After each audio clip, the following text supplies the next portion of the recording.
la patria se abre la sesión.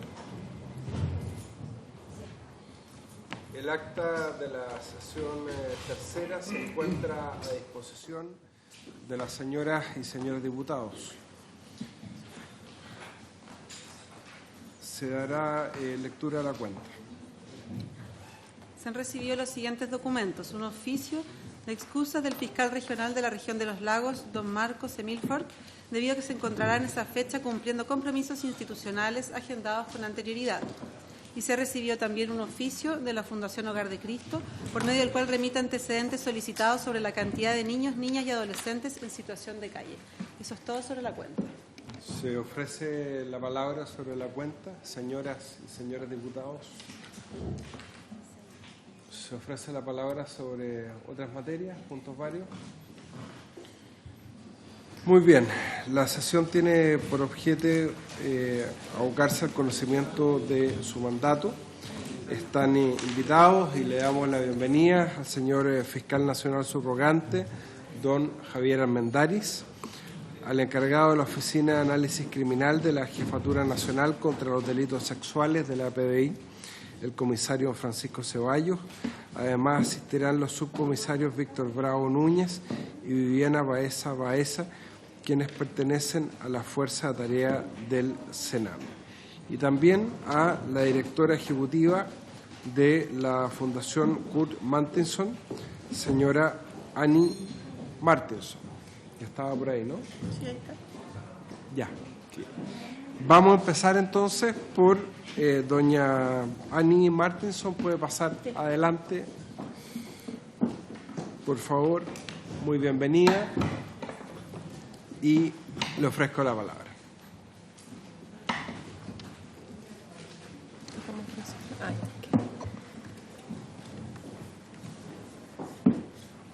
Buenos días.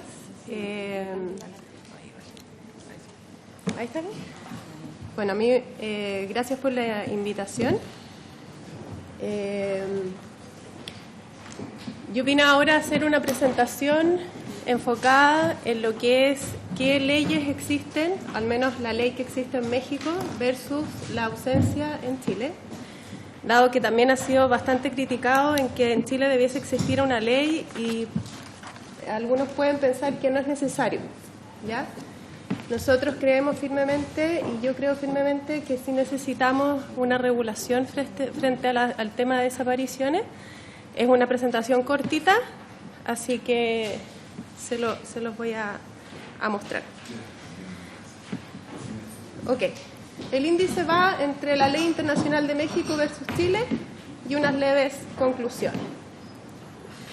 Vemos que en México, el 17 de noviembre de 2017, ahí está la fuente, se publica la Ley General en materia de desaparición forzada de personas, desaparición cometida por particulares y el Sistema Nacional de Búsqueda de Personas. ¿En base a qué? Vamos a ver que en México hay más de 37.000 casos de desaparición forzada, sin contar desapariciones cometidas por particulares en los últimos 11 años, y en Chile hay más de 15.000 casos de desapariciones en general en los últimos 16 años. El objetivo de la Ley de México es coordinar a los distintos órdenes de gobierno, prevenir, investigar y sancionar y erradicar los delitos relacionados con la desaparición mediante la creación de la Comisión Nacional de Búsqueda, de comisiones locales y de un registro de personas desaparecidas y no localizadas. Y adicionalmente un Sistema Nacional de Búsqueda de Personas. Dentro de las definiciones y comparaciones entre México y Chile podemos encontrar que México reconoce y crea una ley y protocolos establecidos en marco de una ley general. En cambio, aún Chile se centra en el 98% de casos de éxito, donde la mayoría aparecen sin gestión. No existen protocolos que unifiquen a las policías, Ministerio Público y otras entidades, funcionan por separado. México crea el Sistema Nacional de Búsqueda de Personas. En Chile existe un sistema diferenciado entre carabineros y PDI. México, y esto todo está en la ley, así que lo pueden encontrar en la ley, la pueden leer y todo. No lo estoy inventando, yo lo saqué textual. Garantizar la protección integral de los derechos de las personas desaparecidas hasta que se conozca su suerte o paradero, así como la atención, la asistencia y la protección, y en su caso la reparación integral y las garantías de no repetición, en términos de la ley y la legislación aplicable. En Chile no existe.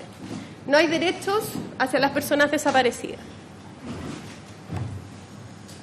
México crea el Registro Nacional de Personas Desaparecidas y No Localizadas y establecer la forma de participación de los familiares en el diseño, algo súper importante que en Chile no ocurre. Implementación y monitoreo de evaluación de las acciones de búsqueda e identificación de personas desaparecidas y no localizadas, así como garantizar la coayudancia en las etapas de investigación de manera que puedan verter sus opiniones, recibir información y aportar indicios o evidencias. En Chile no ocurre. Ejemplo, cuando hicimos la encuesta con Personas Chile y la Fundación a distintas familias, donde participaron 38 familias aproximadamente, muchos mencionan que la Fiscalía no realiza diligencias posteriores a los 3 días y dentro de la primera semana. Otros mencionan que las diligencias que ordena la fiscal son presión de la familia. Otros que el fiscal de forma autónoma realiza diligencias y menciona que no fue necesario que el fiscal realice diligencias. Apareció la persona. México crea las fiscalías especializadas, a la Fiscalía Especializada de cosas más locales, cuyo objeto es la investigación y persecución de los delitos de desaparición forzada de personas y la cometida por particulares. En Chile no existen fiscalías especializadas, tampoco existe un procedimiento unificado y coordinado a nivel nacional y en conjunto con las policías. México define el grupo de búsqueda, el grupo de personas especializadas en materia de búsqueda de personas de la Comisión Nacional de Búsqueda que realizarán la búsqueda de campo, entre otras.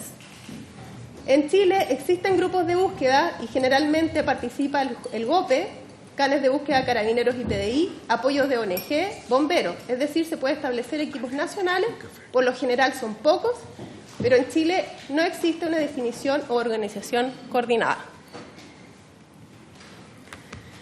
En México se establece una definición de persona desaparecida y persona no localizada, algo súper importante porque vamos a ver una diferencia que a la persona desaparecida se le define a la persona cuyo paradero se desconoce y se presume, a partir de cualquier indicio, que su ausencia se relaciona con la comisión de un delito. Persona no localizada se relaciona con probable comisión, no se relaciona con probable comisión de un delito. Hay una diferenciación, por lo tanto, influye en cómo el fiscal va a investigar. En Chile no existe diferenciación de la presunta desgracia, donde el mismo Ministerio Público, en la Ley de Transparencia y abajo, nos contesta lo siguiente. Presunta desgracia se entiende por presunta desgracia la pérdida o extravío temporal o permanente de una persona natural de quien se ignora su paradero, a quien le podría haber ocurrido algo. Sin embargo, en términos jurídicos, la presunta desgracia no se encuentra calificada como figura penal, por lo tanto no constituye crimen, simple delito, falta ni un cuasi delito. Según PDI, establece criterios de riesgo alto, medio y bajo, pero no se ha registrado por alguna familia que se le hayan aplicado este criterio y se desconoce. En el caso de mi hermano, al menos yo nunca vi esto. No vi qué criterio pudieron haber aplicado. México crea en la misma ley el protocolo homologado de búsqueda, que se define el protocolo homologado de búsqueda tanto de personas desaparecidas como no localizadas. Entendamos que las desaparecidas pueden constituir algún delito por cualquier indicio y las no localizadas no constituyen algún presunto delito. En Chile, cada policía cuenta con sus protocolos, sistemas y de manera de actuar. En caso de la Fiscalía depende de la buena voluntad del fiscal. Pero esta es una respuesta que nos da también la Ley de Transparencia abajo, cuando yo hice varias preguntas al Ministerio Público y me pone, pero le insisto, dependerá del caso en cuestión y ello es competencia privativa del fiscal de la causa. O sea, si el fiscal quiere buscar, busca. La orden la da el fiscal. Y lo vamos a ver cómo nos responde Carabineros de Chile respecto a esto. Protocolo homologado de investigación también lo crea México dice al protocolo homologado para la investigación de delitos de materias en esta ley. En cambio, en Chile no existe el procedimiento penal aplicable. Esto contesta el Ministerio Público. Todo esto son fuentes y no es información que yo haya sacado o yo inventé. Todo es ley de transparencia, ¿ya? El procedimiento penal aplicable para aclarar una presunta desgracia dependerá de la línea de investigación que esté siguiendo el fiscal y de los antecedentes de que éste disponga para dirigir la investigación. El fiscal puede utilizar todo el espectro de instrumentos investigativos para instruir órdenes de investigación a las policías, incautar pruebas, solicitar documentos, tomar declaraciones a testigos, etc. Es decir, depende de cada fiscal y su buena voluntad.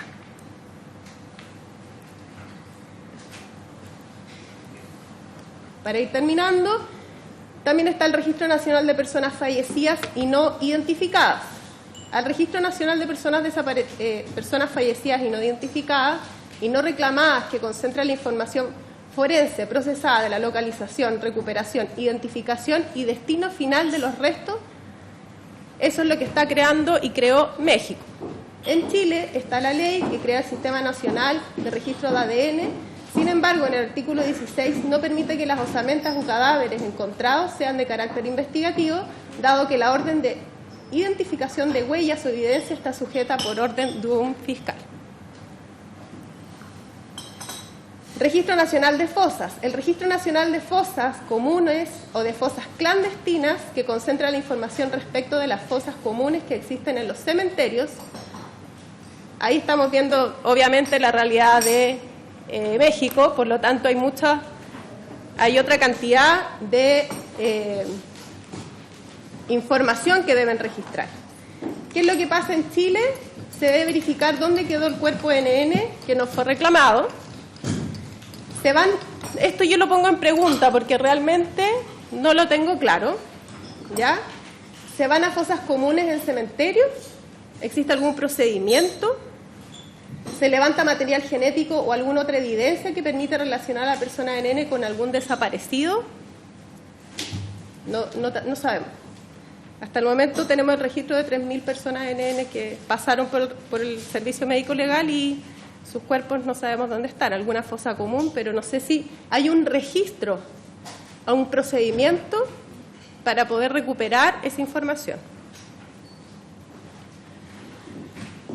En el artículo 7 de esta ley, las niñas y niños y adolescentes respecto a los cuales haya noticia, reporte o denuncia de que han desaparecido en cualquier circunstancia, se iniciará carpeta de investigación en todos los casos y emprenderá la búsqueda especializada de manera inmediata y diferenciada.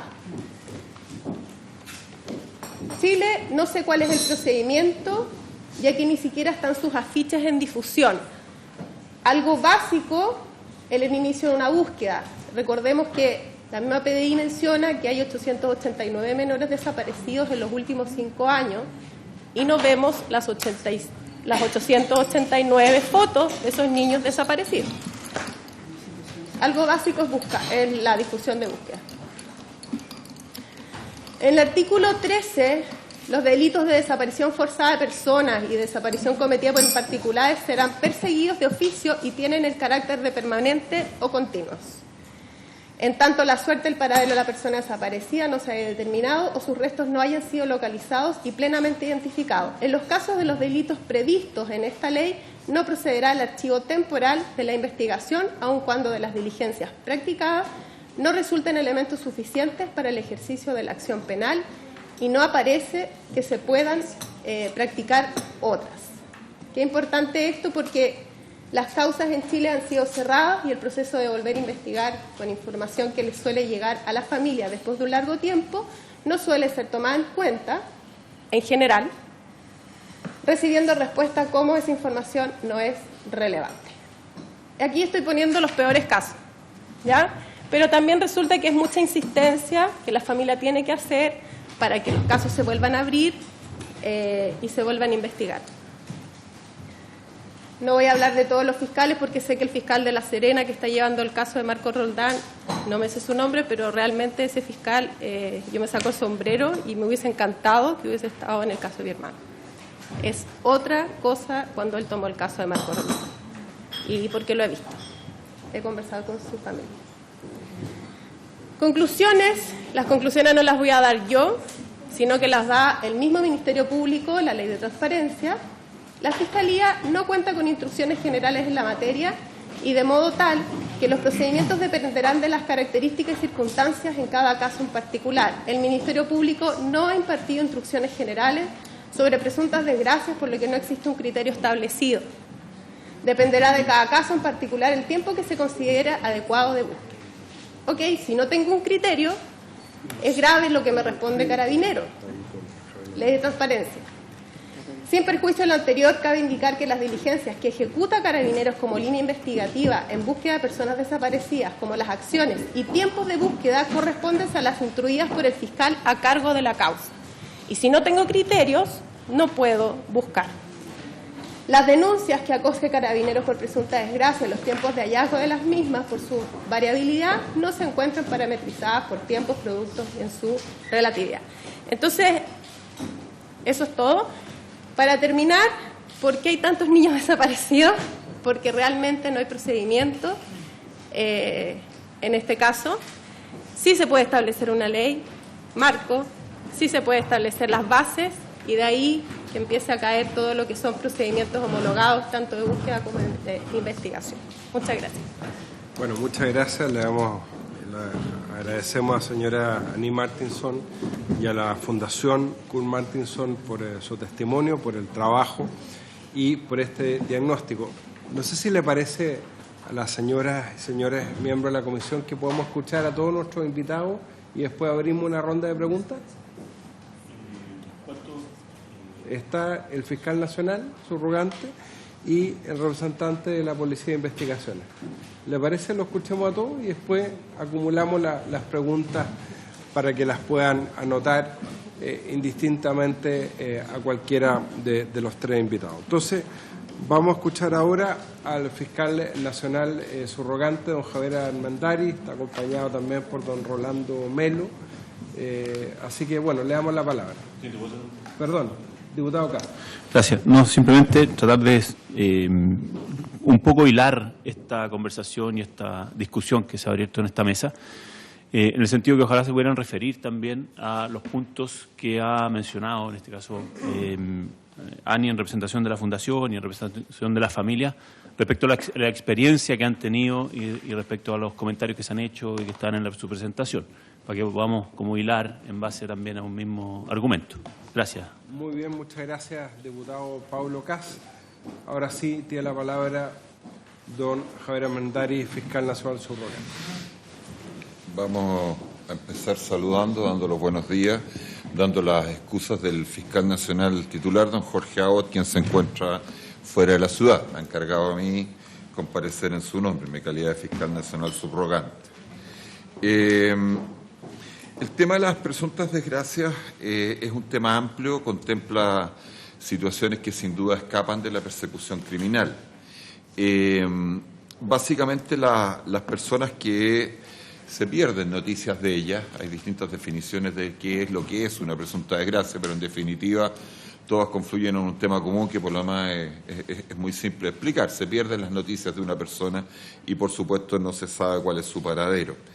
Básicamente las personas, de la experiencia que tenemos nosotros, su ausencia obedece a tres grandes grupos de razones, si bien se pueden descomponer en muchas otras.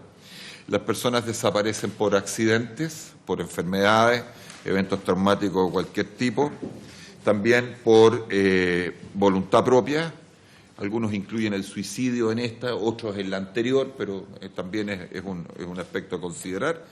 Y también desaparecen porque han sido víctimas de algún delito. Frecuentemente, y el peor de los casos, homicidios, secuestros, tratas, etc.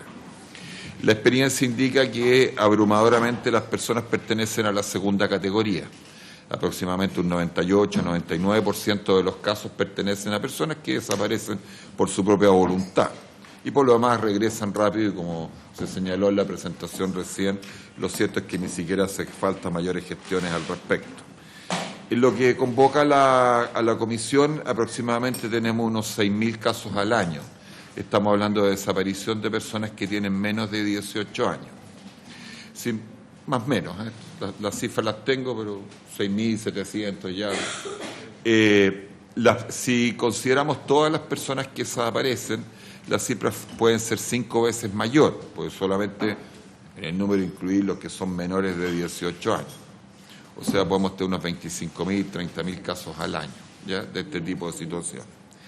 En la Fiscalía en general estos casos ingresan como presuntas desgracias. Hemos detectado algunos casos que los ingresan como otros hechos, pero básicamente hay consenso en ingresarlos como presuntas desgracias y eso es un criterio establecido. La presunta desgracia, por supuesto, por sí mismo no constituye en principio delito alguno. Es simplemente una persona respecto a la cual no se tienen noticias. Pero, por supuesto, puede estar detrás de eso cualquiera de los 3 tipos, de los grandes tipos de eventos que hemos señalado, ¿no? Hay códigos de clasificación respecto de la presunta desgracia en general y de la presunta desgracia infantil en particular. ¿Qué significa esto? Así brevemente, porque debe ser conocido por lo demás, hay una nomenclatura de código que se le asigna año a año a cada delito, a cada grupo de delitos que tenga alguna importancia. Alguna importancia significa no un criterio de gravedad, sino que un criterio estadístico, sin gravedad. O sea, de aspectos de esa figura penal en particular, ¿hay o no hay denuncias o querellas?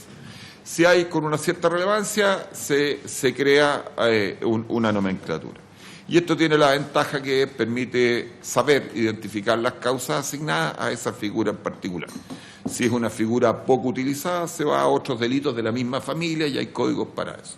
En el caso de la presunta desgracia existen códigos, como dije, a la presunta desgracia infantil y a la presunta desgracia en general, que entonces sería la de adultos. Por lo tanto, tenemos más o menos claro cuál es el número de delitos, el número de casos, no son delitos, que ingresan al sistema. En las presuntas desgracias son materia de trato preferente de las fiscalías en cuanto a su ingreso.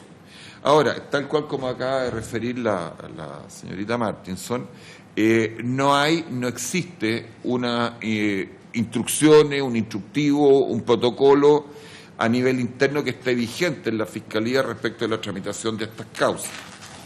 Hay uno en generación, yo creo que aquí Rolando me ayudará, podremos tenerlo aquí un par de meses, ¿o? Sí. A un par de meses podría estar vigente y la verdad que es un protocolo bastante completo. Hay que tratar de que las cosas no sean muy extensas porque entonces pasa que no se empiezan a leer, ojo con eso, que trata las distintas situaciones frente a las cuales se pueden ver enfrentado un fiscal en cuanto a una denuncia por presunta desgracia, que como dije es un abanico muy grande de situaciones. Y conlleva ciertos criterios de actuación y qué es lo que tiene que hacer el fiscal, que es básicamente en cuanto al tratamiento interno del caso, o sea, qué es lo que deben hacer las fiscalías locales con ese tipo de denuncias, a qué es lo que deben hacer en términos de nuestros organismos auxiliares, escúchese las policías, el servicio médico legal y otros, y también algunos protocolos de actuación que suelen ser dejados de lado por los fiscales, hay que reconocerlo, algunos aspectos del tema que suelen ser dejados de lado, que es con respecto a la unidad de víctimas y testigos, ¿ya? ¿Para qué? Para que se acerquen a la familia y básicamente le den la misión de la URAVIT, que es dar protección, apoyo, orientación, en definitiva información respecto de lo que está pasando. Este protocolo queremos trabajarlo y consensuarlo con las policías, que son fundamentales para nosotros con respecto a qué es lo que van a hacer. Y tenemos desde el año pasado una conversación con la ONEMI para suscribir un protocolo a este respecto. Hay que decir, sí, que obviamente la ONEMI y su sistema de protección civil está más bien enfocado a los eventos masivos, ¿no? Más bien de desastres masivos, pero han apoyado algunas investigaciones a lo que es nivel local. Y ahí, un tema que conversábamos con la señora Martinson el viernes, yo diría la necesidad de que lo que es la búsqueda de agreste se encargue de algún organismo especializado. Voy a tratar de ser claro esto porque puede haber alguna confusión. Cuando se presenta una denuncia por presunta desgracia, el espectro del abanico es muy amplio, lo que puede haber detrás, ¿no es cierto? Es muy amplio. Pero puede que en algún momento, ya sea por un acto voluntario de la persona o por acto de tercero, la persona está en situación de, ya sea viva o lo que sería más, por supuesto, más grave, o ya definitivo es que esté muerta, pero en algún paisaje o en alguna localidad que haya que buscarla y desplegar medios para eso. Lo que estoy tratando de decir lo voy a decir más rápido, porque estoy dando muchas vueltas. Sería necesario que así como cuando nosotros le damos una orden de investigar, se la damos a la Policía de Investigaciones o se la damos a Carabineros, cuando se trata de búsqueda agreste, o sea, salir al campo a buscarla, a campo puede ser una montaña, puede ser el agua, puede ser un río, puede ser una zona indefinida muy grande del norte de Chile, lo que ustedes quieran, y justamente eso es lo que requiere un calificativo técnico, haya alguna autoridad a la cual el Ministerio Público pueda darle la orden de que lleve adelante la búsqueda. Lo digo porque de los temas que nosotros hemos visto, en general, todos son resortes del Ministerio Público más cercano, más lejano. Dar una orden de investigar, hacer un comparativo de ADN, orden de levantar unas osamentas, un cuerpo, etcétera, es una labor habitual que los fiscales están acostumbrados a hacer y está en la ley y no hay ningún problema. Pero los fiscales no están capacitados para llevar adelante búsquedas agrestes. O sea, señalar, mire, tenemos que buscar en este terreno y lo vamos a hacer de esta manera. Van a participar tales o cuales grupos de búsqueda, van a cubrir tales cuadrantes, se van a demorar tanto rato, van a hacerlo de esta manera, de esa manera. Eso es un conocimiento que la verdad algunos fiscales, y en eso hago eco lo que dijo la señora Martinson, con mejor o menor posibilidad, digamos, voluntad y manejo, lo llevan adelante. Pero es una tarea que claramente excede las labores de un fiscal. ¿Ya? Esto lo estuve averiguando un poco más y la verdad que no parece haber un órgano claro que en Chile pueda llevar adelante esa tarea. No sé si me explico, que la pueda llevar adelante, porque la ONEMI, su sistema de protección civil, parece más bien encaminado a otra situación. A mí me da la idea que los que tienen más experiencia son las policías de investigaciones para esto, pero eso ya es algo que tienen que decir ellos, si están capacitados o no, como para coordinar y decidir, digamos, para llevar adelante esta búsqueda. En nuestra experiencia, consultado a los fiscales, y lo mismo que y la situación que he visto yo o que hemos visto a nivel de la Fiscalía Nacional, se trata de un proceso, por favor que nos entendamos, la búsqueda de agreste, sigo hablando de lo mismo, que se lleva adelante de la mejor forma que se pueda, digamos, en cada uno, con más o menos empleos de organismos locales, o según la voluntad que tengan, la posibilidad que tengan, cuánto se alarga la búsqueda, porque a veces esto no se logra en un par de días, sino que se alarga en el tiempo y que incluso sabemos, ¿no es cierto?, que hay casos en que ha sido infructuosa toda búsqueda.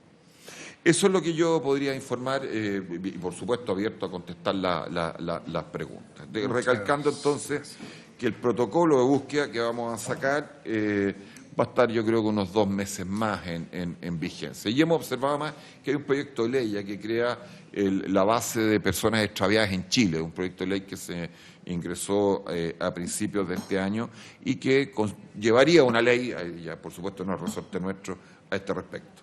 Eso es, señor presidente. Muchas gracias a don Javier Armendariz, fiscal nacional subrogante. No sé si don Rolando quiere agregar algo. No, perfecto. Muchas gracias. De todas maneras, para efectos del acta, está presente don Rolando Melo Latorre, que es el director de la Unidad Especializada de Responsabilidad Penal Adolescente y Delitos Violentos del Ministerio Público. Muy bien, entonces ahora pasamos a escuchar a don Francisco Ceballos. Él es comisario encargado de la Oficina de Análisis Criminal de la Jefatura Nacional contra los Delitos Sexuales de la PDI, ¿no es cierto? Y lo acompaña además los subcomisarios Víctor Bravo Núñez y la subcomisaria Viviana Baeza, quienes pertenecen a la Fuerza Tarea del Sename. Tiene la palabra. Bien, buenos días a todos. Buenos días, señor presidente. Quiero, antes que todo, saludar por su intermedio a todos quienes componen esta comisión investigadora. No quisiera comenzar sin agradecer, antes que todo, la invitación que se nos ha cursado para visibilizar el trabajo que hemos hecho, en particular a propósito de la referencia que se hace a la denominada causa investigativa que investiga los fallecimientos de niños, niñas y adolescentes ocurridos al interior de centros del CENAME o bajo la dependencia del Servicio Nacional de Menores desde el año 2005 al 2016. Bien. He preparado una pequeña presentación, principalmente asociada a gráficos y a estadísticas, que de cierta manera permiten dar cuenta el trabajo que se ha realizado y también el contexto en el cual se ha realizado esta investigación.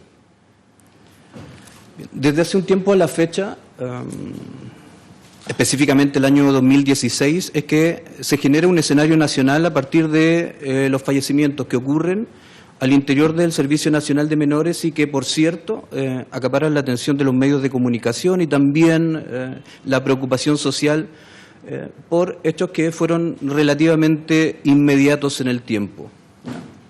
Es ahí que se conforma un equipo investigativo con dedicación exclusiva a la investigación del fallecimiento de estos niños, niñas y adolescentes, equipo solicitado, por cierto, por la Fiscalía, y con dedicación exclusiva a esta tarea en particular.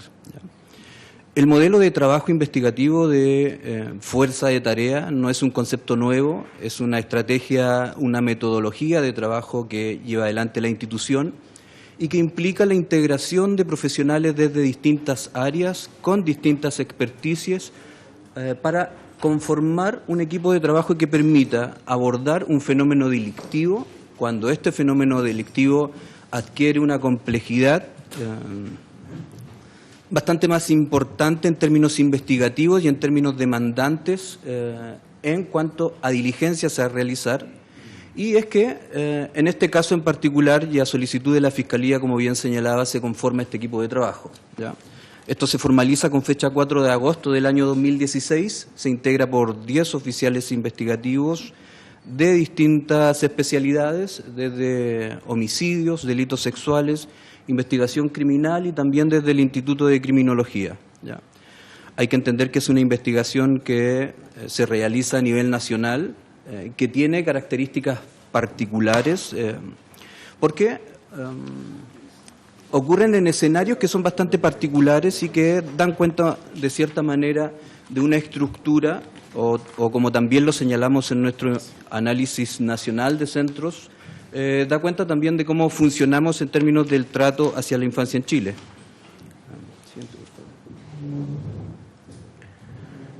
Entonces, lo que se propone en este primer informe nacional es concurrir a cada uno de los 241 centros que a finales del año 2017 se encontraban en funcionamiento y levantar la información pertinente que pudiese dar cuenta de aquellos elementos que veníamos ya recogiendo en cada uno de los 1.313 fallecimientos que se investigan dentro de esta causa.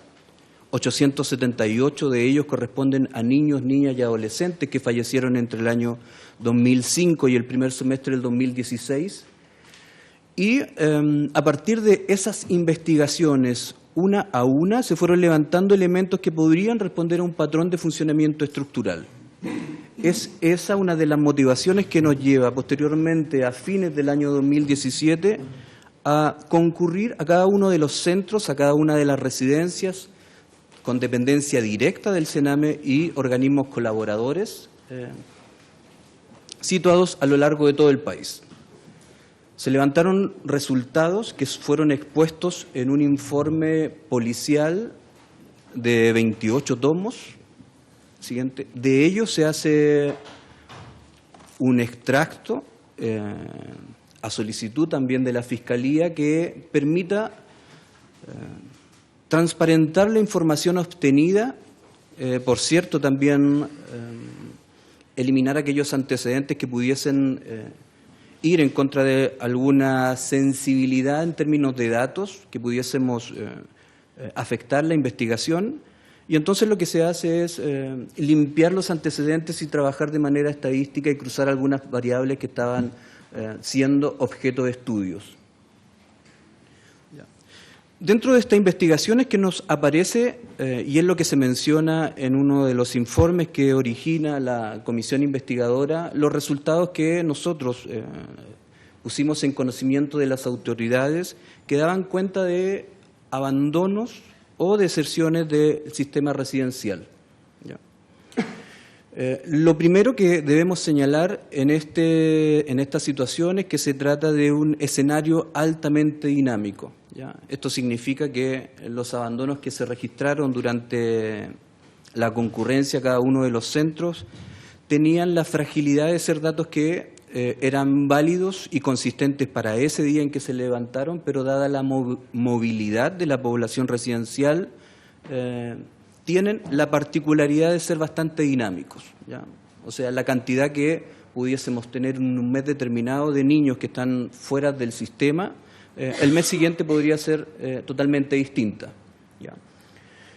Sin embargo, lo que levantamos en esta visita residencial que se hizo en 240 centros a lo largo del país, en esta primera tabla aparece diferenciada por modalidad residencial, ¿ya? Y tenemos un porcentaje estimativo de abandono residencial, esto es, cuáles de las residencias han registrado niños, niñas o adolescentes que han abandonado el sistema residencial, y el porcentaje es bastante alto, es de un 63.3% de residencias que durante el último periodo han registrado población con abandono residencial, ¿ya? Como bien señalaba el fiscal Armendari, esto genera también, por supuesto, una denuncia, genera un proceso investigativo y también genera la respectiva orden de búsqueda y ubicación. Abandono por voluntad propia, no por orden judicial, ¿no? Lo que tenemos son jóvenes que abandonan la residencia por voluntad propia. La mayoría de ellos, estamos hablando de un porcentaje también bastante elevado, del 98-99% de adolescentes, principalmente adolescentes que abandonan la residencia por voluntad propia, pero a lo que vamos es que se genera de igual forma, el procedimiento equivale a lo que se genera con una presunta desgracia, ¿ya? Esto es que se abre una investigación, se realizan los procesos de búsqueda, ¿ya? En los lugares que pueden ser de mayor recurrencia o habitualidad para el joven, principalmente vinculado a la casa de familiares, casa de amigos, ¿ya? Pero de todas maneras son ingresos estadísticos que vienen a aumentar esta cifra de personas que están bajo esta figura de presuntas desgracias. Bien, el porcentaje es bastante elevado, pero hay que considerar que si restáramos de estas residencias aquellas donde se hace bastante poco probable que existan abandonos residenciales, por ejemplo, aquellos centros que atienden a población de lactantes o centros que atienden a personas con discapacidad, donde la movilidad es bastante reducida y por lo mismo las posibilidades de realizar un abandono voluntario es bastante escasa, por no decirlo nula. Ahí los porcentajes hay que señalarlos que aumentan en torno a los 14 puntos, ¿ya? O sea, estaríamos hablando de que un 79% de los centros registran o han registrado en algún momento eventos asociados a abandonos o fugas de residencias, ¿ya? Hablo de eventos porque estos números reflejan efectivamente eventos. Hay niños, niñas o adolescentes que llegan a registrar hasta 100 fugas o abandonos desde una residencia determinada. Entonces, no se trata de números que estén asociados necesariamente y exclusivamente a personas, sino que principalmente a eventos. Un gráfico que se relaciona con la concentración de estas fugas o estos episodios de evasión a lo largo del país, de acuerdo a la distribución geográfica, y ahí nos encontramos que en la mayoría de las regiones el 50% de los centros se ve afectado por abandono o fuga de las residencias, ¿ya? En algunas regiones como los Lagos y la región Libertador Bernardo Higgins con porcentajes también bastante altos, ya que superan el 75%. Otra de las variables que se investigó fue cuántos de esos centros al momento de la concurrencia se encontraban con personas, con niños o adolescentes que en esos momentos se encontraban fuera de la residencia y por lo tanto sin un paradero desconocido, ¿ya? Y por lo tanto, como les señalo, en materia de esta búsqueda o materia de diligencia investigativa para dar con el paradero de ellos. Y ahí el porcentaje disminuye a un 28.3% de residencias donde al momento de la concurrencia de la PDI se registraban niños, niñas o adolescentes que se encontraban sin un paradero conocido. El mismo gráfico por distribución regional, vemos que evidentemente es menor las cifras que corresponden porque estamos hablando de desapariciones o abandonos al momento de la visita. En términos concretos, se levantaron 250 eventos de esa naturaleza, 127 corresponden a centros administrados por el Estado, esto es CIP y CREAT, y 123 de ellos a organismos colaboradores.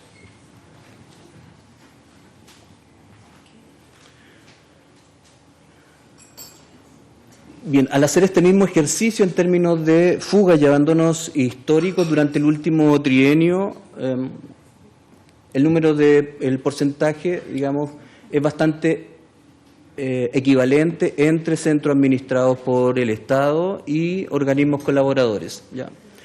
Hay un NN estimado de 1.822 eventos asociados a fugas, abandonos del sistema. Como les digo, se trata de eventos no necesariamente vinculados con un niña o adolescente en particular, sino que se trata de incidentes o eventos registrados durante ese periodo. También es importante señalar que se habla de N estimado por cuanto no hay un registro explícito, no hay un registro concreto en las residencias y en un número importante de ellas lo que se hacía era estimar este número de fugas y abandonos de la residencia. Siguiente, por favor.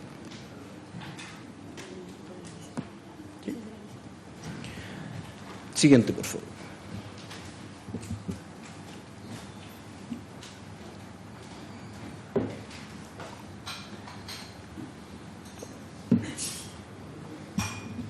Bien, cuando cruzamos las variables entre las motivaciones o factores que podrían estar asociados a estas situaciones, principalmente en estas residencias visitadas, lo que nos encontramos es que pareciera que la infraestructura y las condiciones residenciales en las cuales habitan los niños, niñas o adolescentes pudiesen explicar de determinada manera estas determinaciones a registrar fugas o abandonos de las residencias.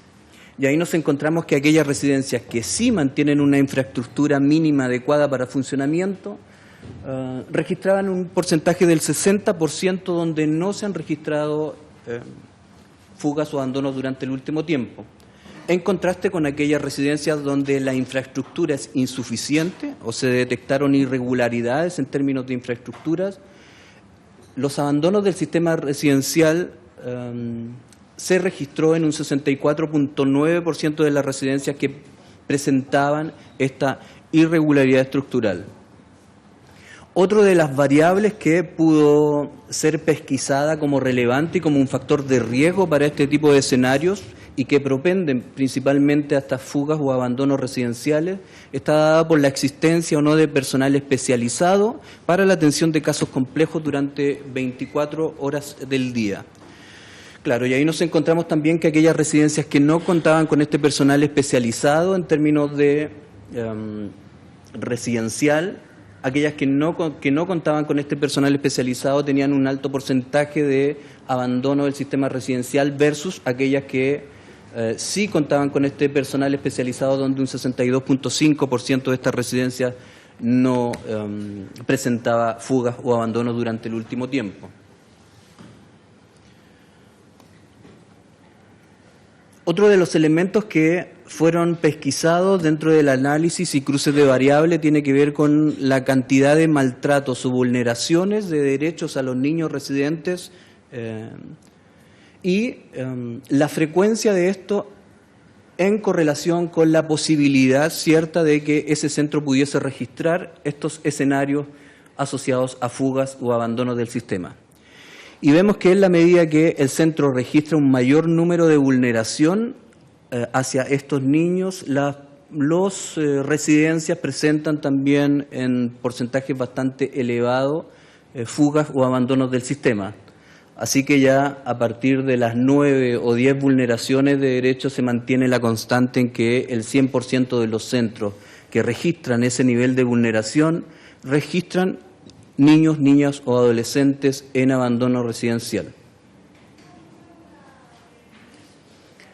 Para resumir y también recoger un poco los antecedentes estadísticos que presentaba la comisaria Karen Hernández de la Brigada de Ubicación de Personas, lo que hacemos es un paralelo entre aquellas órdenes que son ingresadas por presunta desgracia a la institución y aquellas que son ingresadas como ubicación de paraderos que provienen de los tribunales de familia, ¿ya? Dentro de ellas también aquellos que están relacionados o asociados a niños, niñas o adolescentes que provienen del Servicio Nacional de Menores. Les reitero, y creo que es necesario hacerlo, que las cifras no corresponden necesariamente a niños distintos, sino que son órdenes que pueden reiterarse en el tiempo por parte de la Fiscalía, por parte del Tribunal de Familia, y lo que se ingresa y los datos que están ahí expuestos representan este ingreso de órdenes al sistema computacional institucional.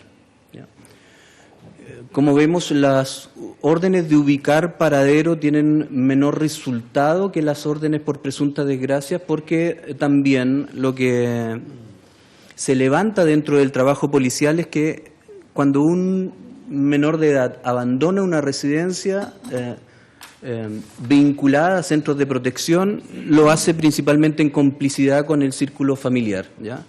Esto evita que posteriormente la búsqueda de esos niños o adolescentes presenten esa complejidad, dada también que no cuenta con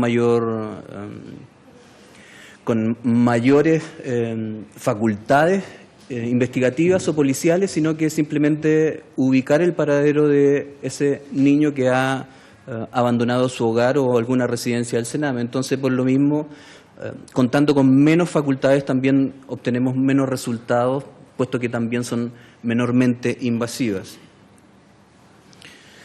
Finalmente, es solo un pantallazo que da cuenta de un análisis efectuado en términos cualitativos para poder explicar un poco y entender cuál es la lógica que hay detrás de estas desapariciones que tienen este componente voluntario en un alto porcentaje. Y lo que aparece al analizar al conformar este corpus lingüístico, en este caso con más de 10.000 palabras contenidas en informes policiales y en denuncias, da cuenta de que principalmente los abandonos y fugas de residencia están vinculadas principalmente a relaciones interpersonales con su entorno próximo o con condiciones estructurales de habitabilidad que llevan a los jóvenes y niños a hacer abandono del lugar el cual habitan en busca de contextos donde encuentren mejores condiciones de habitabilidad, ¿ya? Hay que entender también que los adolescentes se desenvuelven en un periodo etario, en un ciclo vital que es bastante complejo, en el sentido de que ¿qué entienden ellos como mejores condiciones de habitabilidad o mejores condiciones en términos sociales? Entendiendo también que se encuentran en un proceso de moratoria social donde están en una constante búsqueda de una identidad y también de identificarse con grupos de pares, de identificarse con referentes, y esos referentes los salen a buscar fuera de su domicilio cuando no lo encuentran en sus casas. Ahora, haciendo relación con lo que se ha planteado anteriormente en esta sesión y en la sesión anterior, debo hacer algunas precisiones. La vinculación de estas desapariciones con comisión de delitos está asociada principalmente a delitos que tienen un carácter de voluntario o una participación voluntaria por parte de los niños, niñas o adolescentes, ¿ya? Entendiendo también que obviamente hay una voluntad teñida muchas veces por estas concepciones y estas distorsiones cognitivas propias de la edad de los adolescentes, pero lo que hemos tenido durante los últimos años son investigaciones que están vinculadas a red de pornografía y explotación sexual infantil. ¿Ya?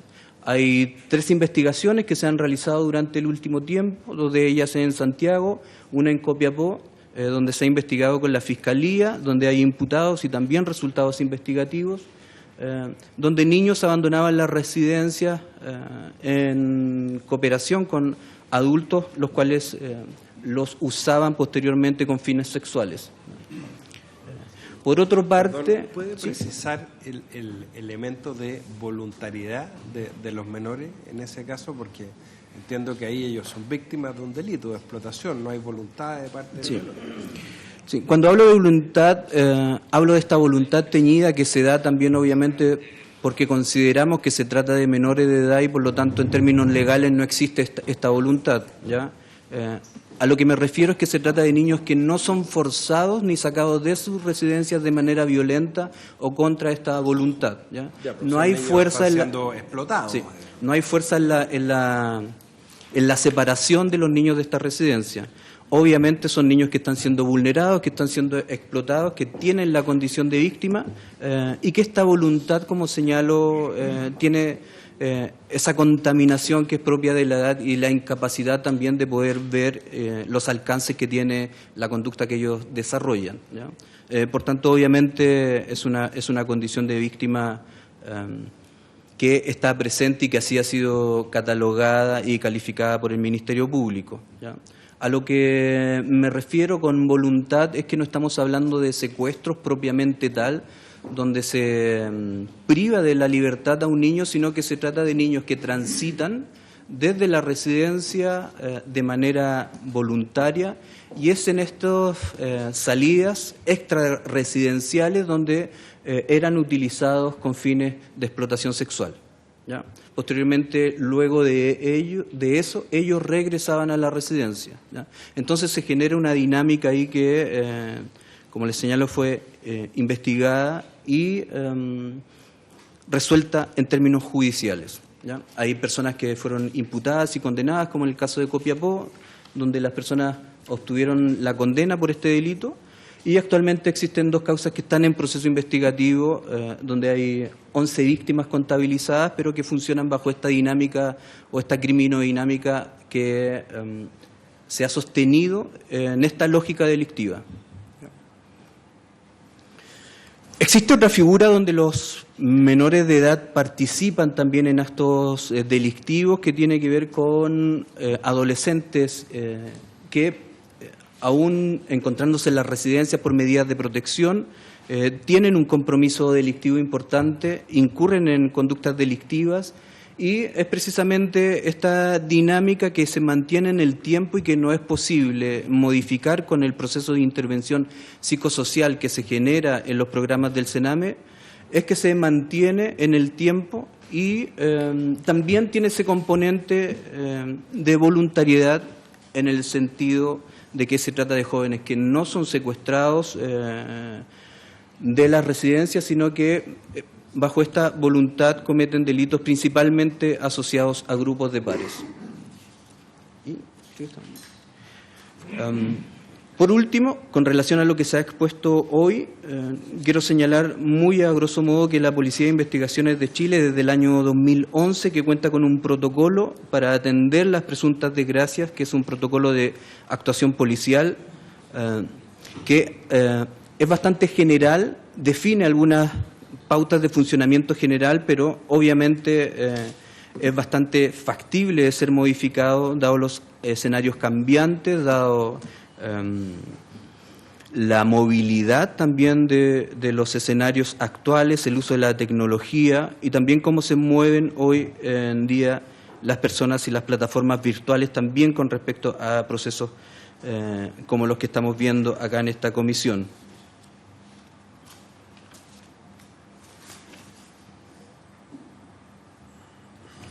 Sí, dentro de ese protocolo de actuación hay criterios para la clasificación de riesgo, la evaluación de riesgo frente a una presunta desgracia, pero hay que reconocer que esos criterios no son explícitos, no tenemos un parámetro o mediciones o puntos de corte para tomar cada determinación en esta primera instancia investigativa.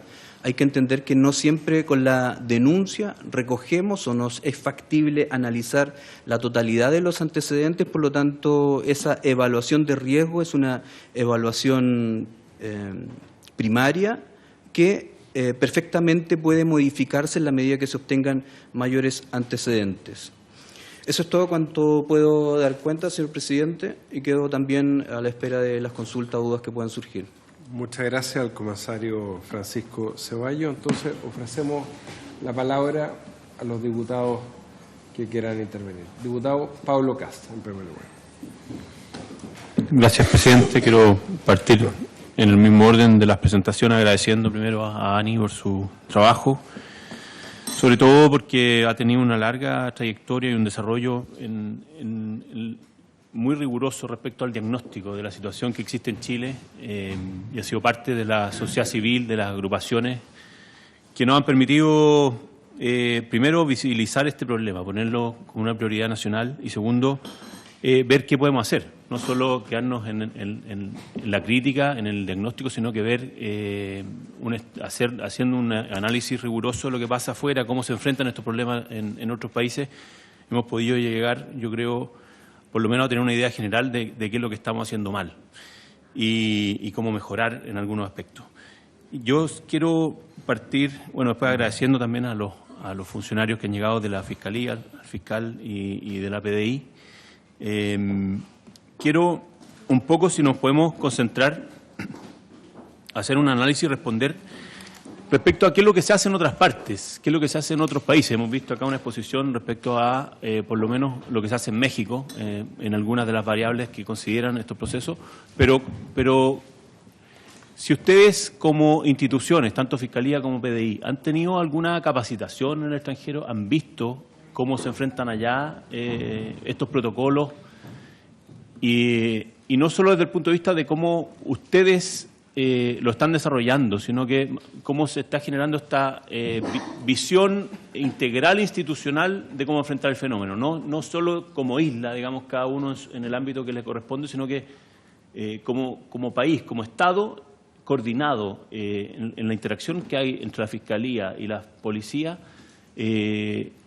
¿Qué es lo que ustedes creen que habría que hacer para poder mejorar nuestra capacidad de nuestro éxito en las búsquedas de estas personas?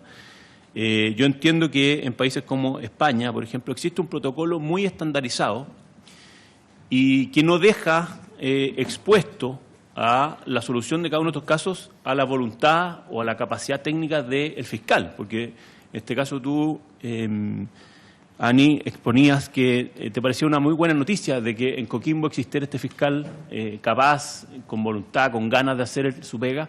A mí me parece una muy mala noticia para Chile que tengamos que depender justamente de la voluntad de un fiscal. Entonces, creo que lo que tenemos que hacer es justamente avanzar en algo donde, aunque no tengamos la certeza de que va a tener un mayor éxito esa búsqueda, sí tengamos la certeza de que todo lo que había que hacer para poder tener claridad, lo hagamos bien. Y eso es un poco lo que yo creo que hemos quedado leve. Ustedes todos han mencionado, mira, estamos mejorando, estamos preparando esto, estamos desarrollando un protocolo, pero yo veo que los parámetros que estamos conversando y discutiendo para que eso realmente se convierta en una herramienta, estamos muy lejos de eso. Entonces, son como dos preguntas en una. Primero, ver si es que internacionalmente ustedes saben de alguna experiencia en donde estos protocolos se estandaricen absolutamente. Y segundo, ¿qué parámetros tienen que tener esos protocolos para que realmente tengamos una mejor capacidad de búsqueda? Muchas gracias, presidente. Al diputado Pablo Cas, y le ofrezco la palabra a la diputada Carolina Marzal. Muchas gracias, presidente. Saludar a los parlamentarios y a los invitados. Y bueno, de más está decir que es sobrecogedora seguir escuchando, a pesar de que hemos escuchado tantas historias, yo creo, de personas de distintas edades desaparecidas en nuestro país. Bueno, y el dolor, y también siempre escuchar que, desgraciadamente, la pobreza es un factor que juega en contra en estos casos. La pobreza, la ruralidad, la homosexualidad, el lesbianismo, etcétera, y con menores de edad, creo que resulta además mucho más sobrecogedor. Tengo dudas, y el diputado Pablo Cast yo de hecho tenía subrayado acá y tiene relación con lo que usted planteó por su intermedio, presidente, que también me cuesta entender eso de que, y textual lo anoté acá, según la voluntad que se tenga. Yo creo que cuando se está trabajando, la voluntad no existe. Hay un dicho que dice, cuando termina la motivación, comienza el método. Entonces yo creo que tenemos la costumbre en Chile de siempre destacar las buenas acciones o cuando alguien profesionalmente se desempeña de manera óptima. Y eso siempre me da vuelta y me hace sentir que es porque no se está operando de manera óptima en general. Cuando se habla, es muy buen padre, o sea, tiene que ser buen padre, buena madre, lo que pasa es que hay tanta debilidad y se persiguen tantos temas de pensiones alimenticias, etcétera, etcétera, etcétera. Entonces, siempre vamos estandarizando, es buen trabajador, porque llega a la hora, porque se sabe los textos, porque... No. Entonces es porque hay una deficiencia muy patética en ese aspecto. Entonces, dejar estos temas a la voluntad me parece que es muy complejo, es muy lamentable y es desolador. Eso, entonces, un poco complementar lo que decía el diputado. La otra pregunta que tengo, o duda, o sea, me gustaría un poco que me aclararan ese tema de la voluntariedad o la motivación, no sé. Lo otro es que me quedó dando vuelta lo que decía el señor Ceballos con respecto a los adolescentes, que muchos se abandonan en busca de su identidad, en busca de otros horizontes. Yo creo que la realidad es muy distinta. Yo creo que no es búsqueda de identidad. O sea, hay un drama que tiene que ver con abusos, con falta de protección, con vulneración de sus derechos de manera también muy dramática, y eso es conocidísimo. Entonces siento que hablar como de búsqueda de identidad, de edad compleja, es restarle el peso y es restarle la gravedad que esto reviste. Un menor tiene, o sea, cuando un menor se va de un espacio, sea el hogar familiar, sea Sename o donde esté, es porque hay causas que son muy profundas, más allá de una búsqueda. No es con la búsqueda de identidad, no tiene que ver con eso.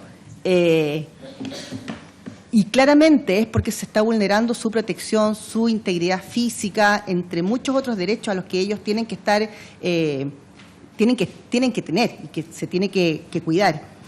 Y la otra inquietud que tengo es si consta que tras investigar todas estas órdenes de búsqueda y recogimiento por egresos voluntarios de menores, más las presuntas desgracias, si consta que efectivamente estos menores se arrancaron, si eso consta, si está absolutamente verificado o afirmado. Y finalmente preguntar si existe coordinación, bueno, efectiva, me da la impresión que no la hay por cómo se expresan las distintas exposiciones, pero de haberla, ¿cómo se materializa esta coordinación? Porque hay diferentes registros, cada cuánto tiempo se coordinan o se conectan. Hubo una campaña que hizo la PDI que se llamaba campaña Cebra. Saber si eso tuvo efectividad, si hubo reducción de niños o niñas perdidos, si se sigue implementando, si existe convenios con municipalidades, cuántos, en fin, cómo opera eso, cuáles son los objetivos finales, etcétera. Eso, presidente. Muchas gracias. Muchas gracias, diputada Marzán. Ofrezco la palabra a los diputados, diputadas. Yo tenía una pregunta y, bueno, junto con agradecer a todos nuestros invitados, obviamente, como dice el diputado Kass, hay elementos que son denominadores comunes en las exposiciones y así queríamos resaltarlo, porque lo más importante cuando hagamos el trabajo de conclusiones de esta comisión va a ser ver cuáles son esos comunes denominadores a modo de conclusión. Pero hay un tema que nos expuso Carabineros, que tiene que ver con el Ministerio Público, que a mí me llamó la atención, porque Carabineros, junto con aclarar esta suerte de mito urbano que existe y que yo también pensé que era así, que hay que esperar 48 horas para dar un aviso de presunta desgracia. Carabineros nos dice que no es así, que no hay ninguna norma que establezca un periodo mínimo. O sea, basta que una persona no cumpla con la habitualidad de su labor diaria para permitir, de acuerdo a los protocolos, al menos verbales, de que se pueda dar aviso a la policía. Pero lo que nos decía Carabineros, y también la PDI, es que ellos siempre tienen que esperar la orden de investigar del fiscal y que eso a veces demoraba las diligencias. Pero todos nuestros invitados coinciden que del número de presuntas desgracias o desapariciones, el porcentaje de hechos constitutivos de delitos probablemente tal es muy bajo. Entonces, la pregunta que a uno le cabe de cajón es por qué, si en la inmensa mayoría de los casos estamos en presencia de hechos que no son constitutivos de delito, tiene que esperarse la orden del fiscal. Si eso está bien, si eso está mal, no deberá ser así, tiene que ver con probablemente el proyecto de ley de creación de este registro y el protocolo, que yo creo que va a ser la primera conclusión del trabajo de esta comisión investigadora, que tiene que, por ley, establecerse un protocolo y un registro, y bueno, entiendo que a eso apunta también el proyecto del diputado Pablo Cas, la diputada Marisela Santibáñez y otros diputados de esta comisión. Pero la pregunta es, ¿por qué tiene que esperarse la orden de investigar del fiscal, siendo que en la mayoría de los casos no estamos en presencia de hechos constitutivos de delito? Y la segunda pregunta para todos, en realidad para nuestros tres invitados, es ¿por qué no podemos tener un protocolo único y un registro único? Y si es deseable o no el poder tenerlo. Así que, bueno, si quieren, en el mismo orden también para que puedan responder todas las preguntas. En primer lugar, Ani Martens. Bueno, en cuanto a la pregunta de por qué no actúan y esperan que dé la orden el fiscal, yo creo porque ya el 98%, que la mayoría son evasiones, suele nublar lo que es el 2% que podrían ser personas que ya no aparecen o que podrían haber sido víctimas de algún delito. Y frente a eso, es como decía la diputada, se empieza a normalizar esta situación, por lo tanto se suele esperar las policías y no actuar dentro de las 48 horas o dentro de el tiempo que ellos pueden hacer para poder gestionar esto, sino que se genera el efecto embudo de que la Fiscalía es totalmente responsable de eso. Yo creo que ese es un problema. Ahora, no voy a hablar de la sección de encargo de personas ni de la BRIUC, porque yo sé que ellos hacen sus procedimientos, pero no están en todo Chile y el personal es muy poco. Entonces, lamentablemente, una denuncia llega a otra institución o a carabineros de otra región y no va a actuar de la misma forma frente a una desaparición en ese sentido. Entonces, ¿qué va a hacer? Va a esperar y se va a derivar al fiscal. También existe el problema de que una persona desaparezca un día viernes o fin de semana. La orden no llega a la Fiscalía inmediatamente. Entonces, ahí donde también quedan estas irregularidades y frente a eso puede ser que algunas policías descansen frente al fenómeno de decir, ¿sabes qué? Es 98% de evasiones. No generalmente, de repente algunas pueden ser Alzheimer o accidentes en montaña y efectivamente aparece y se registra y se cambia el número de registro en ese sentido. Pero ya si el 2% son 15.000 personas es porque algo está pasando frente al fenómeno de las desapariciones. Y frente a ese fenómeno, la señal que se puede estar dando es que es fácil cometer un delito porque no te van a investigar. Eso es mi conclusión. Perfecto, muchas gracias. Don Javier. Señor presidente, hay ¿Se puede prender el micrófono? Sí, claro. Gracias. Hay varias cuestiones que se han planteado. El diputado Pablo Cas pregunta, ¿no?, ¿qué es lo que se hace en otras partes? La verdad que ya escuchamos una la presentación con respecto a qué es lo que pasa en México.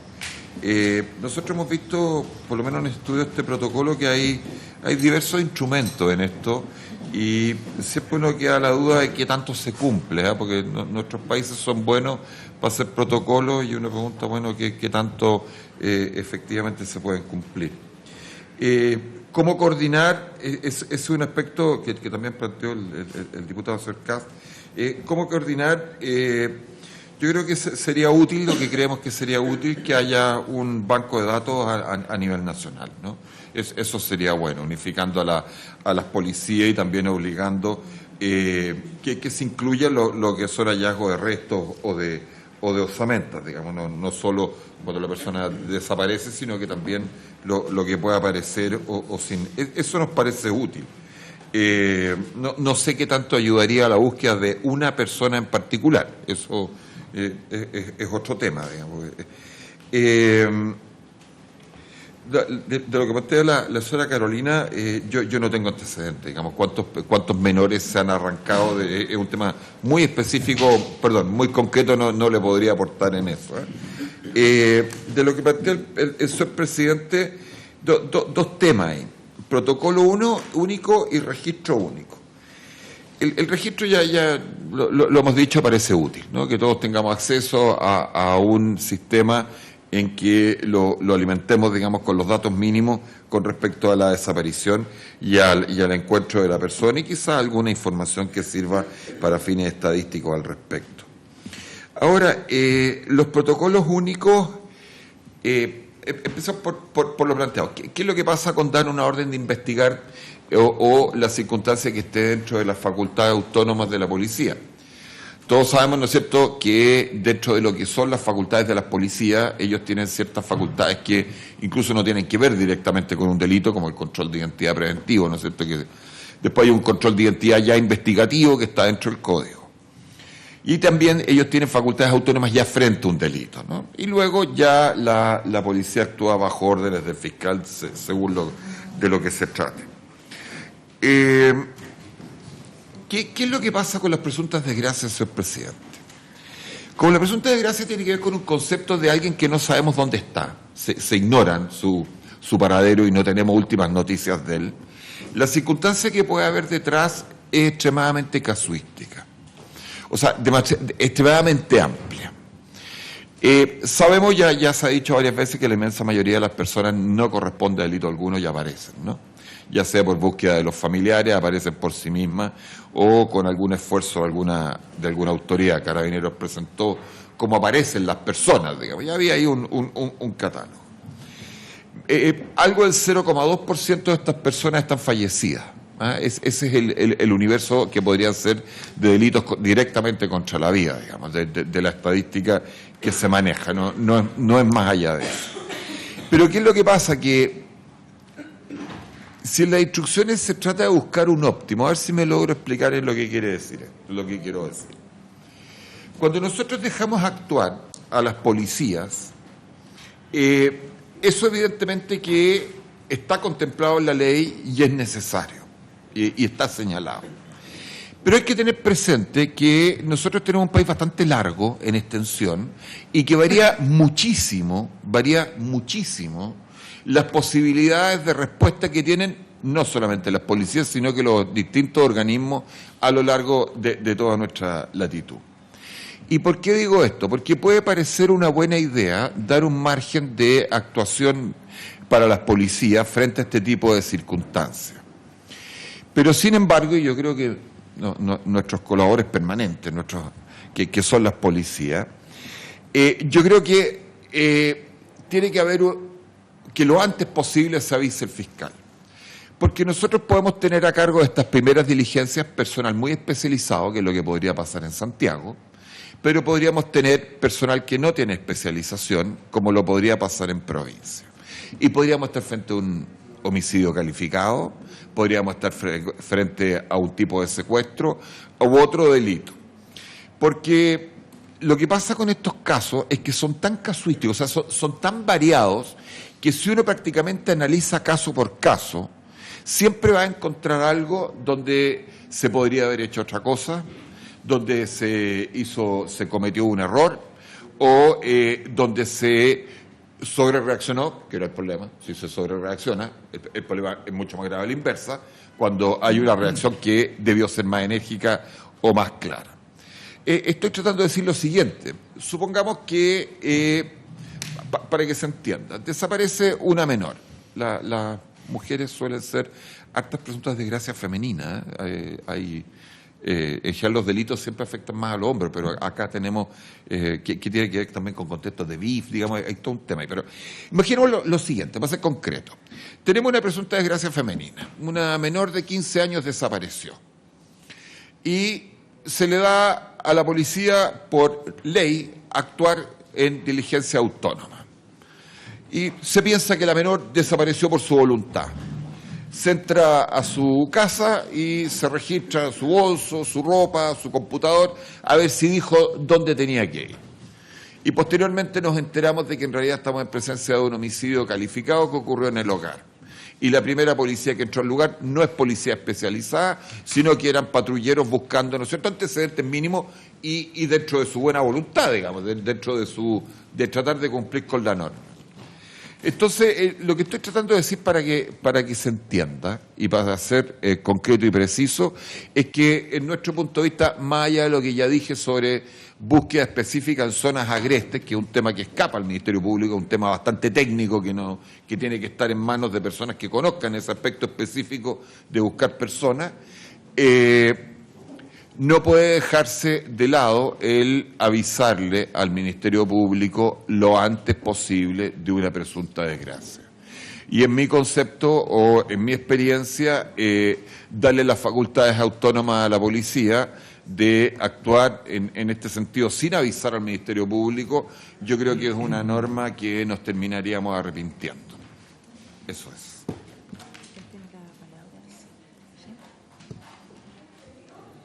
Muy buenos días. Voy a saludar a todos los que están presenciando hoy día aquí esta comisión.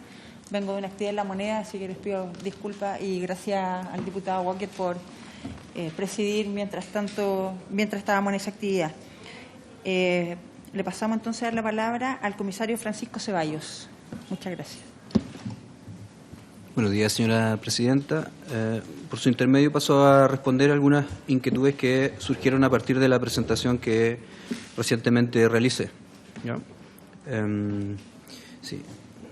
Lo primero es que de las residencias del Sename que visitamos, el 88.6 de ellas se registraron vulneraciones de distinta índole contra los niños, niñas y adolescentes que eran residentes. ¿Ya? Maltratos que en un 56.9% de ellos fueron cometidos por las mismas personas que tenían al cuidado los niños. ¿Ya? Son estas situaciones, junto con las carencias de infraestructura que registran los centros, que veíamos motivan las principales causas para hacer abandono de la residencia del centro del Servicio Nacional de Menores. ¿Ya?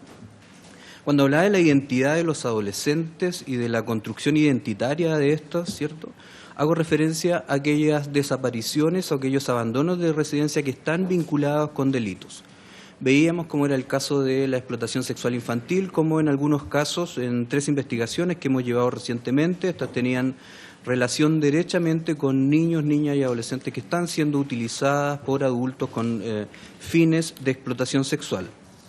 Por otro lado, también tenemos parte de estos adolescentes que abandonan o se fugan de sus residencias para la comisión de delitos con sus pares, y es ahí donde juega un rol importante la trayectoria delictiva que ha desarrollado cada adolescente. ¿Ya?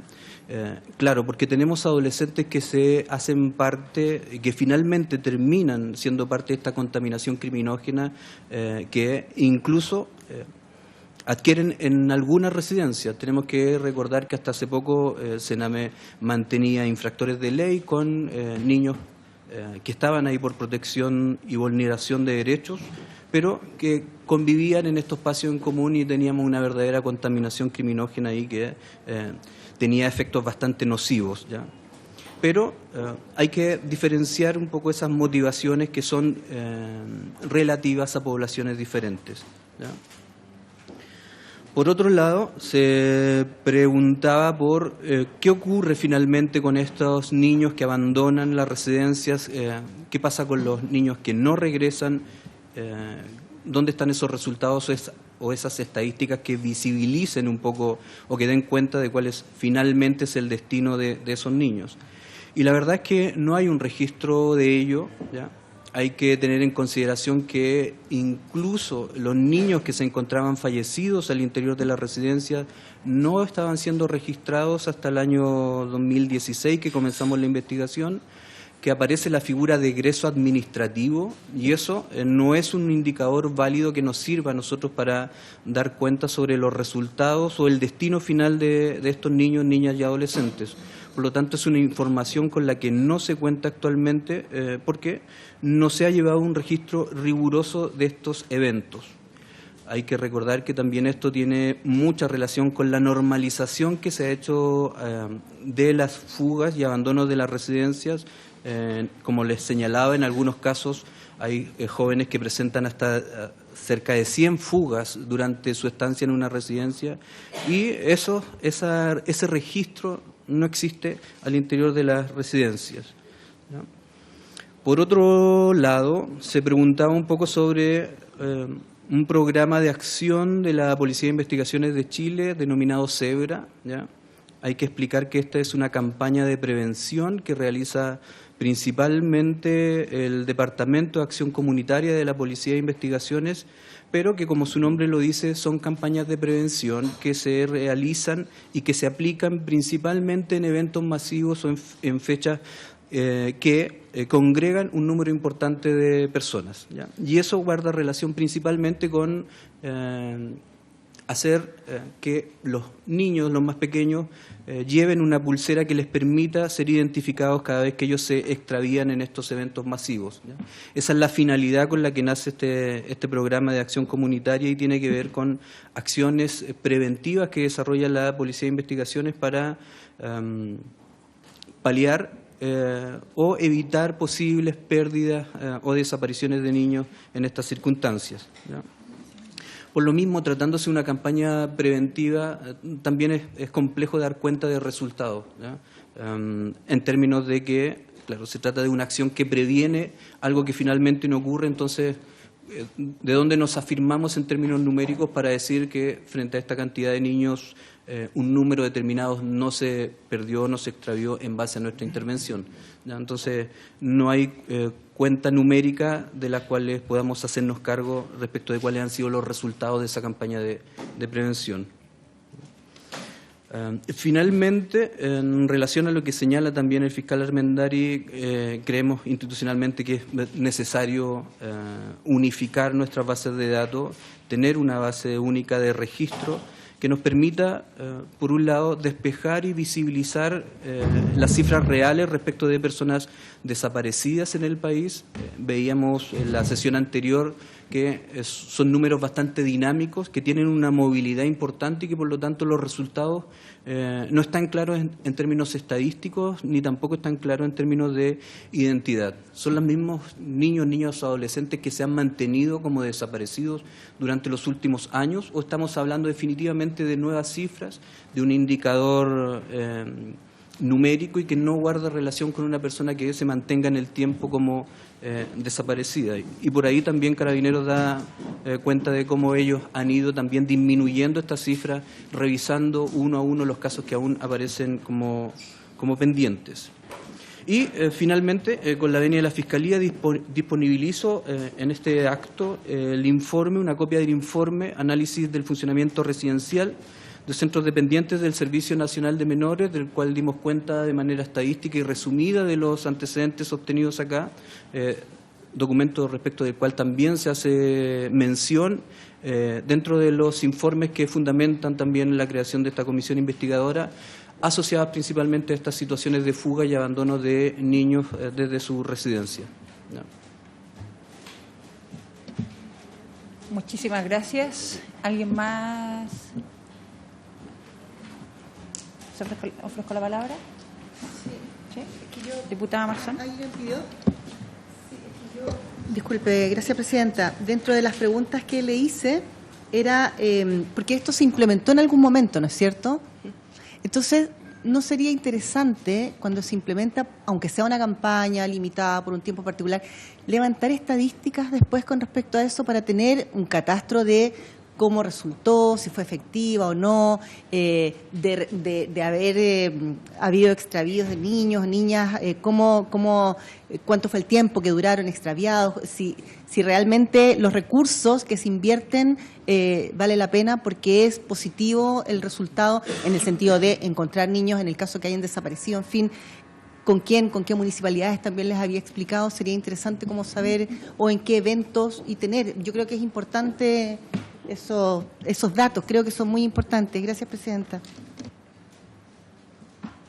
Sí, permiso, presidenta. Existen registros estadísticos, a lo que me refería yo, que esos registros estadísticos no pueden dar cuenta de la efectividad de una campaña, entendiendo que se trata de una campaña de prevención, y atribuirse resultados en términos de aumento o disminución de niños desaparecidos en el país a partir de una campaña de prevención efectuada por la policía en contextos específicos.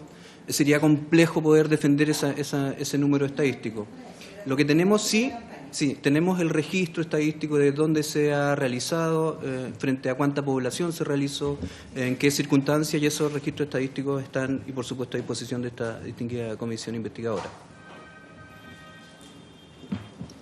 Se ofrece la palabra el diputado Castro. Gracias, presidenta.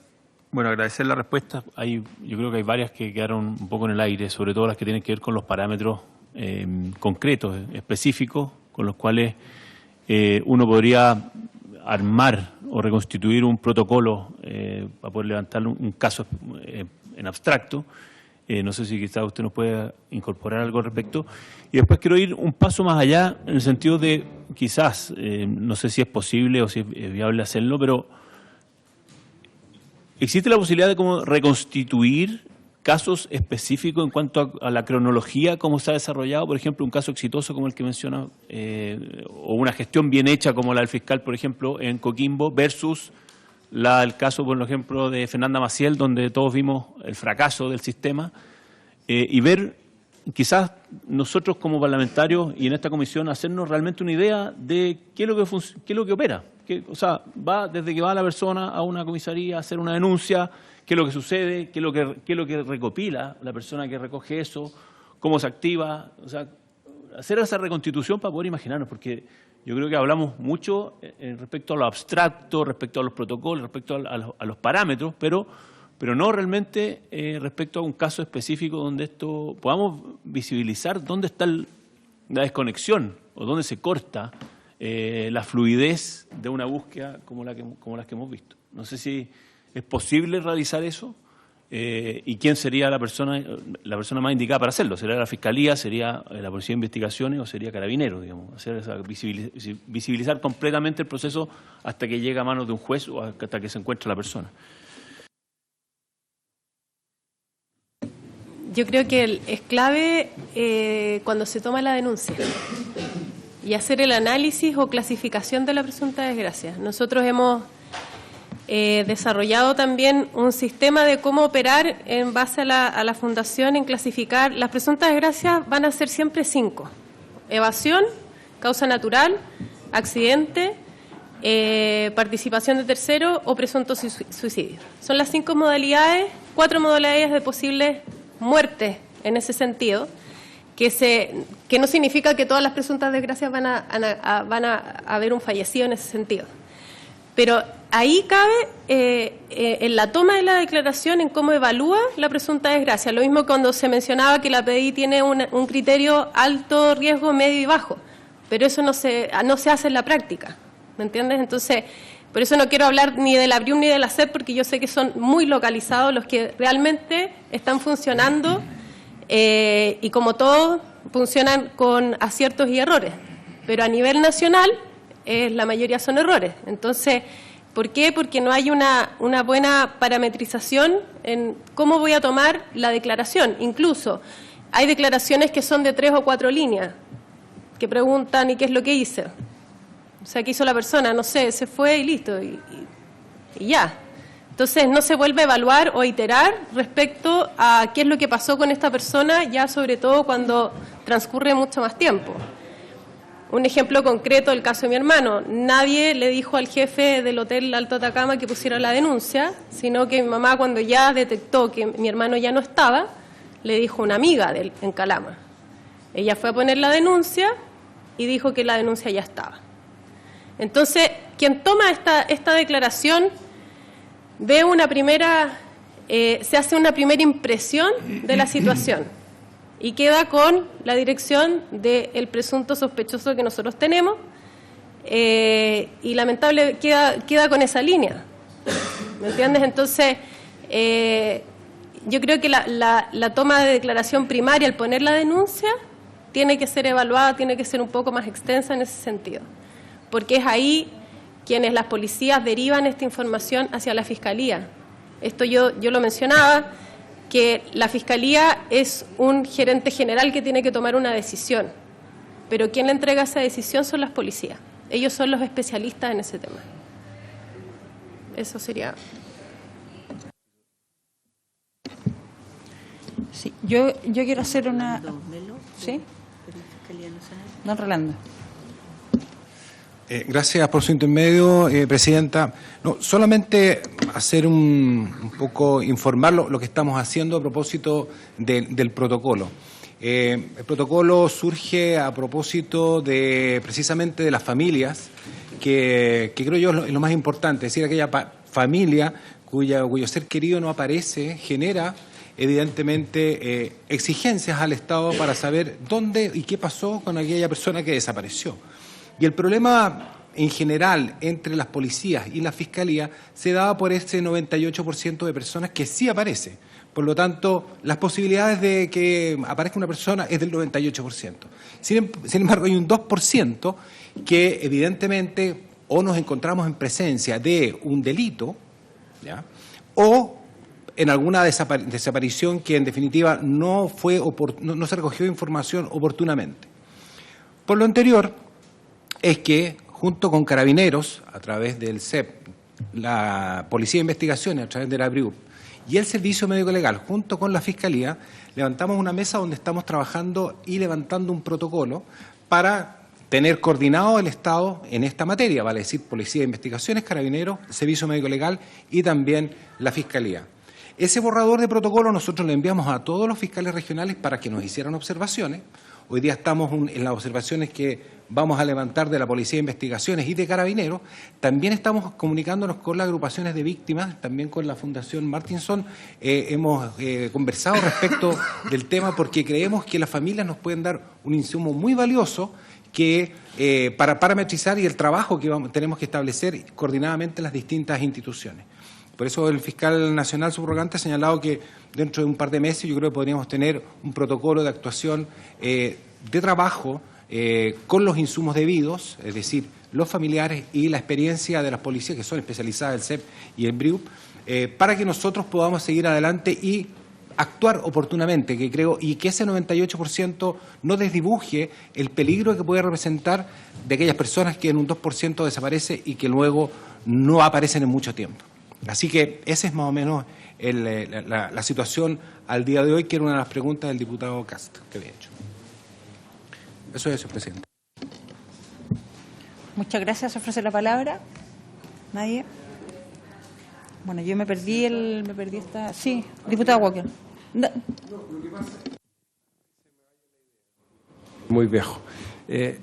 Presidenta, yo creo que sería importante, no sé si le parece, para la próxima sesión poder invitar al ministro de Justicia, porque estábamos acá conversando con la diputada Natalia Castillo, que en el tema del registro, yo sé que hay un proyecto de ley, pero yo creo que indefectiblemente vamos a tener que requerir el patrocinio del Ejecutivo para el tema del registro, sobre todo lo que dice relación con competencia del registro civil, porque tiene que ver también con gasto fiscal. Entonces, yo le sugiero de ya que podamos invitar a la próxima sesión al ministro de Justicia o al subsecretario a quien él designe, y también sería importante escuchar a la subsecretaria de la Niñez y a la defensora de la niñez, porque yo creo que es importante que desde el gobierno y desde la Defensoría de la Niñez también, que es un ente autónomo, puedan tener una opinión al respecto. Eso no.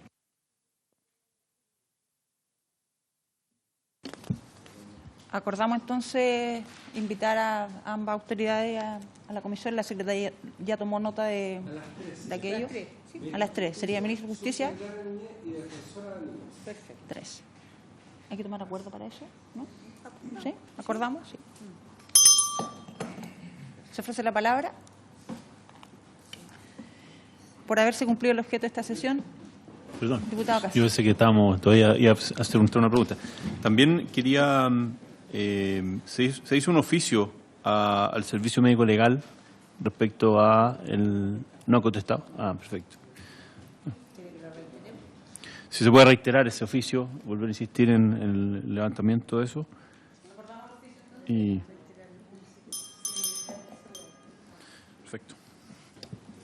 Bueno, yo la verdad es que hoy día lamentablemente me perdí esta sesión. Era súper importante haberles podido escuchar, porque una de las, y la voy a aprovechar de hacer porque si no me va a quedar la duda, que era para el señor de la Fiscalía en realidad, cuando hablan de las presuntas desgracias y cuando hay sustracción de menores de por medio, cuando se realizan estas acusaciones o se instala la denuncia por presunta desgracia, ¿qué pasa cuando eso se transforma en una sustracción de menores? ¿Qué porcentaje de aquello le llega a ustedes o qué porcentaje de aquello es lo que manejan ustedes y si eso se traspasa después a las policías? Disculpe, señora presidenta, ¿qué porcentaje de qué? No entendí la pregunta. Sí, la pregunta es que cuando a ustedes les llegan las denuncias por una presunta desgracia, ¿qué porcentaje de ellas después se transforma en sustracción de menores? ¿Tienen algún número respecto a aquello? Señora presidenta, no. Sobre eso específico, no. Lo que señalábamos es que la presunta desgracia es una denominación genérica que no constituye por sí mismo un delito. Simplemente no se sabe, no se tiene noticia de una persona y se ignora su paradero. Esa es y lo que engloba o lo que puede haber detrás de esa situación, como se acaba de decir, pueden ser distintas cosas, accidentes, enfermedades, puede ser voluntario o puede ser desde luego víctima de un delito. Las situaciones donde detrás de la desaparición de una persona hay un delito no es mucho más allá del 1%. De hecho, el 98% de estas personas aparecen en breve tiempo, ¿no? Y es por una causal voluntaria, por lo que sea, pero desaparecieron por su voluntad o dejaron de comunicarse con su familia. Ahora, ¿qué es lo que pasa cuando una presunta desgracia da origen a un delito en forma indubitada? Aquí el casuismo otra vez es amplio, pero evidentemente que si pasan los días, y sobre todo en el caso de un menor de edad, y no se tiene noticia de él, estamos cada vez más aproximando a que efectivamente puede haber un delito. Lo que se hace en ese caso en la Fiscalía se asigna esa investigación a un fiscal y que tiene que llevarla adelante como cualquier otra investigación. A veces recibimos de las policías partes de adición que se llaman, que dicen, por ejemplo, que la persona fue hallada sin vida y por lo tanto hay que hacer un hallazgo, o una muerte o hallazgo de cadáver, o que quien lo encontró le encuentra huellas de una agresión y por lo tanto tenemos una causa por homicidio. A veces hemos tenido secuestros, que afortunadamente en Chile muy rara vez hemos tenido una persona retenida más allá de 48 horas. Son raros, ¿ya? Y 4 o 5 días es más raro todavía, o sea, pero hay que hacer entonces la investigación correspondiente. Y lo mismo por una sustracción de menores. La verdad es que la gran mayoría de presuntas desgracias infantil derivadas de que adultos dispusieron del menor son casos de padres o guardadores que no se han puesto de acuerdo respecto de la tenencia del menor. Y a veces lo que tenemos son algún tipo de desacato al juzgado de familia que dice que le corresponde al padre tal y no cual, y resulta que le tocó cuidado directo y regular, antes visitas, ¿Y qué es lo que pasa? Que no las devuelven. Entonces, la mayoría de las sustracciones de menores resultan en realidad ser problemas de familia mal resueltos o que no están siendo llevados a cabo como corresponde. La cantidad de menores que desaparecen en términos de explotación sexual o explotación laboral o de otra naturaleza, no tengo la cifra, pero no me cabe la menor duda que es muy baja. No estoy diciendo que no sea grave, estamos hablando de cifras, ¿ya? Sin duda que es baja. Pero no hay un número claro. No, pero podríamos tenerlo, digamos. No es complicado porque los menores víctimas de sustracción son pocos y simplemente habría que cruzarlos si anteriormente tienen una denuncia por presunta desgracia. Pero no dispongo, señora presidenta, de la cifra en este momento. Entonces vamos a oficiar al Ministerio Público para tener esa cifra exacta. ¿Acordamos? Si quiere, señora presidenta, perdón, nos llevamos el encargo de inmediato y lo hacemos llegar. Estamos Buenísimo acá, sería, digamos, sí. que nos den un Buenísimo oficio. sería.